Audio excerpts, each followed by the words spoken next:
Hey guys, are you having trouble finding your ancestors' birth record? Not sure what to do? Well, you're in the right place. Today, we're going to be talking about why you are not finding your ancestors' birth records. Hey everyone, this is Lisa Listen with Are You My Cousin, where I try to take the overwhelm out of your genealogy research. Now, before we start talking about those reasons why you are not finding your ancestors' birth record, I would love for it if you would hit that subscribe button down below so that you don't miss any of the new videos that I post here to the Are You My Cousin YouTube channel. One of the most common questions that I hear readers ask is, why can I not find my ancestors' birth record? Well, I'm going to be sharing with you 5 reasons why you may not be finding that ancestor's birth record. But don't worry, because all is not lost. You still have hope, and you'll learn some new research tactics to find your ancestor's birth record. Now, you may not be finding your ancestor's birth record simply because that ancestor was born in a time period or a location where formal birth records were not required.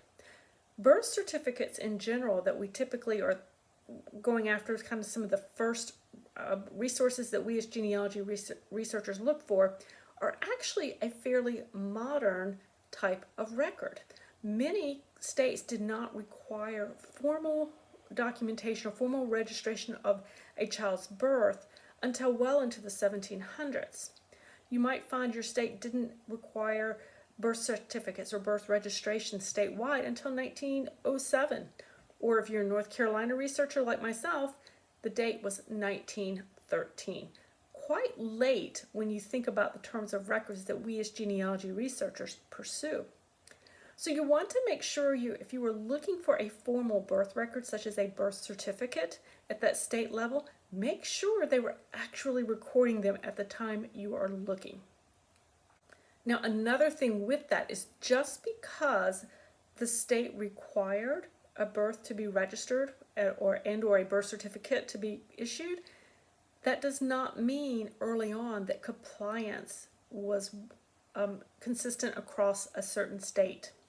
So, for instance, what I see in my research frequently is that even though states required a statewide registration of a birth record, that oftentimes compliance did not actually happen for several years, if not many years after. So it doesn't mean that your research is bad or that you've done something wrong. It may mean that even though that state of North Carolina says if you were born in 1913 forward, you need to have your birth should be registered and you should have a birth certificate. My grandmother was born in 1917 and she didn't have one until in the 1970s when she had to apply for a delayed birth certificate. This is not uncommon in the very rural areas. They had life to get on with. You had a baby, you had children to take care of, you had to get on with life. So sometimes getting those formal records done was not high on the priority list.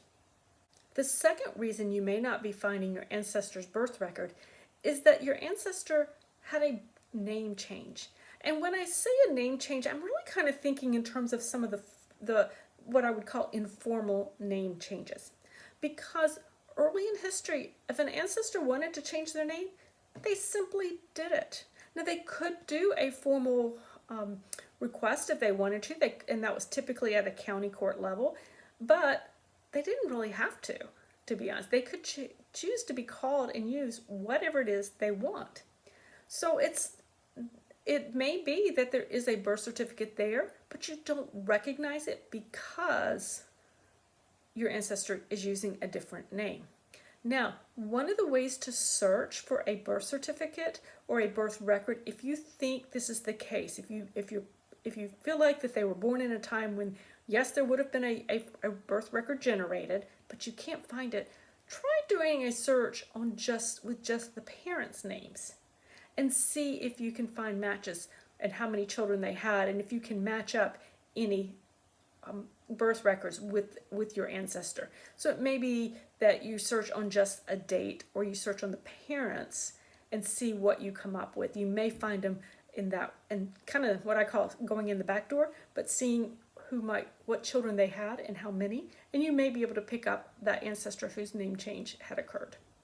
This one might sound obvious because we see it in a lot of different types of records, but the third reason you may be missing your ancestor's birth records is simply because of transcription errors. Poor handwriting is nothing new, as we know as genealogy researchers.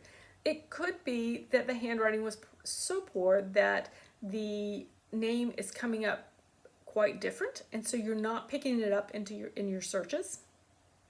It could be that since spelling was not necessarily consistent until well into the 1900s here in the US, that the spelling is just off and that it's not coming up in your searches. So what I would encourage you to do again is to maybe search on just the parents, or maybe search on a specific day or a specific birth month and year and see if you can find it that way. Maybe you just do a search with a surname, a gender, and a birth year or birth date, and not use the first name, whichever name is causing you the issue that you think might be transcribed in error. So try different ways. Just keep trying different ways and different spellings, kind of keep track of those in a chart and see if you can find that birth record show up.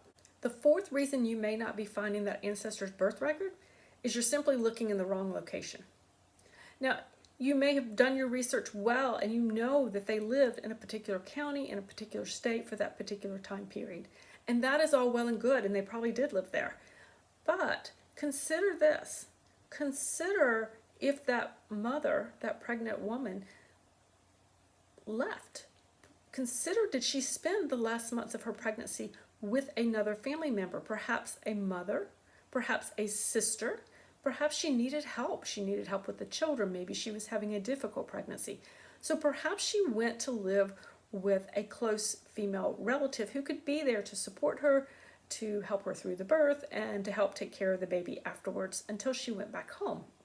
So I would encourage you to make sure you have researched the women around her, the family members around your ancestor, and start checking their homes and checking the county. So if they lived across the county line, maybe if you've got somebody living on that state line, check it to the neighboring county and the neighboring state.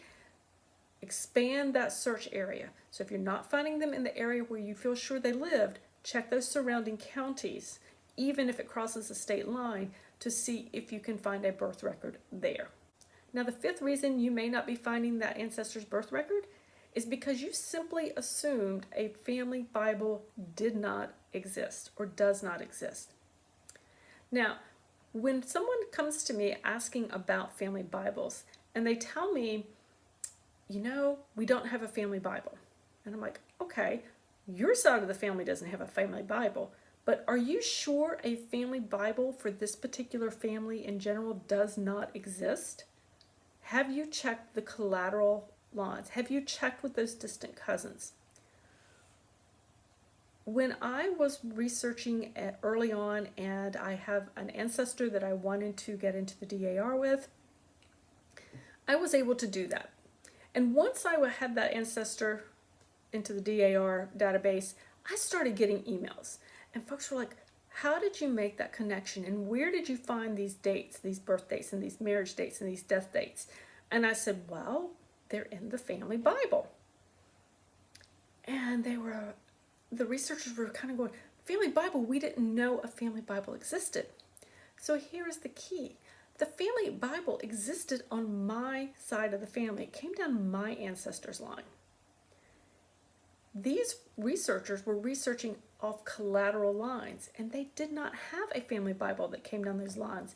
But I absolutely had information that would benefit them, which I freely shared, guys. I was happy to share and help them on their research. But the point I'm trying to make is that just because a family Bible did not come down your side of the family, get out of your comfort zone, go down those collateral lines and reach out and see if there's perhaps a family Bible that pertains to your research in a collateral line. You will be so glad that you did. So there are the 5 reasons you may not be finding your ancestor's birth record. But that's okay, because with those 5 reasons, when you understand why you're not finding your ancestor's birth record, you can start to create research plans to help you overcome those obstacles and have a better luck in finding that birth record. Before you head off to start your research today, I would love it if you would hit that subscribe button down below. You won't miss any of the videos that I post here to the Are You My Cousin YouTube channel. And certainly feel free to share this video if you have other researching friends you think might enjoy it and find it helpful. Have a great day, guys. Bye.